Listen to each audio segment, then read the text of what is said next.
Nakauwi na po ako. Hoy, nagsweldo ka na ba? May ako 120? Para saan na naman? Eh ano? Sigarilyo mo? Kaya naman ba titigil yan? Kala mo naman ikaw lang nagsasweldo dito? May anak mo. Wala ka namang pakialam. Di mo pa rin ako bibigyan! Ha? Bakit di ka pa talaga titigil? Ito na yung kailangan mo!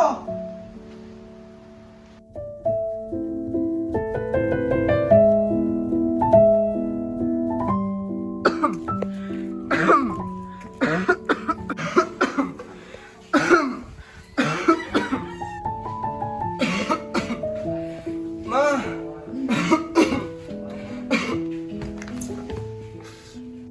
Anak! Anak! Gilbert! Yung anak mo may dugo sa panyo! Kasalanan mo to eh! Sigarilyo ka kasi ng sigarilyo! Miss Benito, Dok, ano pong findings sa anak ko? may smoker po ba sa household nyo? Yung asawa ko po.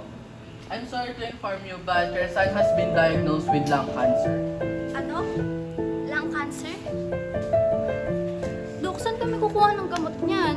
Sorry ma'am, pero late na po. Masyado na pong malala ang lung cancer ng anak nyo. Hindi na po natin siya maagapan.